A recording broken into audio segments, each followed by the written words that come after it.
Hello, my name is Simon, and welcome to the Retro News Roundup. To start this episode, some bad news.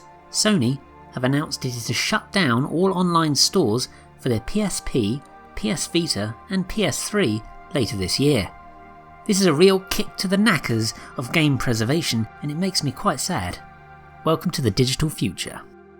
On a mildly related note, a Kickstarter for Packer is to be launched this month. It's a system that will allow you to play your retro cartridge-based games online.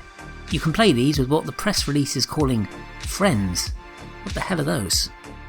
On a related note, and something I should have picked up on in the previous episode, is that UK streaming service Antstream Arcade is now free to play. It's attempting to be the Spotify of retro gaming, and is worth a look, especially as it now won't cost you a penny. And finally, Guinness World Records labelled this handheld the world's smallest Nintendo 64. So that's quite nice. Let's start with the Switch's eShop, which received two arcade titles, in the form of Legend of Makai and Crime Fighters. There was also the Neo Geo Pocket Colour Selection Volume 1, which includes 10 games from the hugely underrated handheld. Then to round things off for the Switch was the HD re-release of the Tasmanian Tiger 2 Bush Rescue. The PS4 also got a handful of arcade archive releases in the form of Crime Fighters, Swimmer and Thunder Dragon. Then the VR edition of Doom 3 got released on PSN as well. And finally, a multi-format release, Stubbs the Zombie in Rebel Without a Pulse, which shambled onto the Switch, PS4 and Xbox One. But sometimes, dead is better. Just one piece of news for this segment, and it's that the Prism HD will be available to order in Europe this month. As the name suggests, it'll improve the visuals your GameCube is capable of. Back to normal for this month, there were stacks of Homebrew released in March, the majority for 8-bit computers.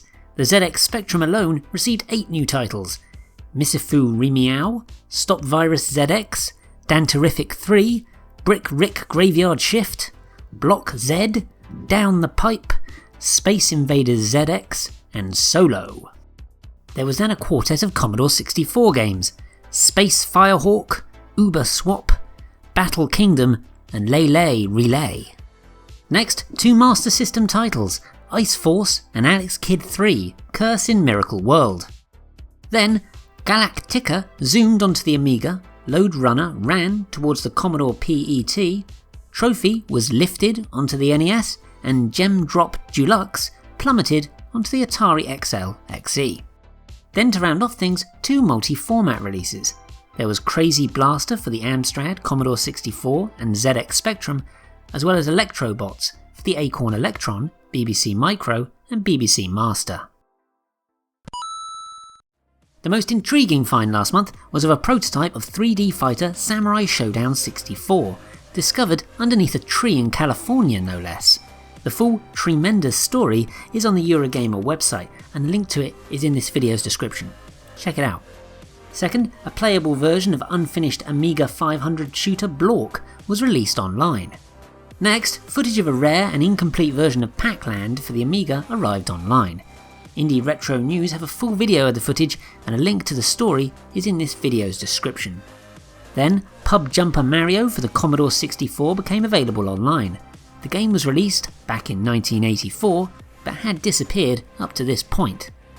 And then finally, 24 unlicensed Game Gear Taiwanese releases were dumped online. Many are actually bootlegged Master System titles, but beggars can't be choosy. Or maybe in this case, they can be.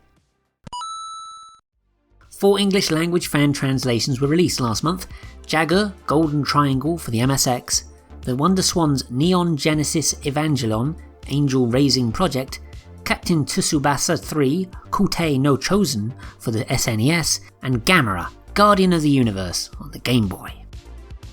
That's all for this episode then, but thanks so much for watching. Your support is hugely appreciated. Please don't forget to like, comment, share, subscribe, and stay safe. No time to argue about it! That's right.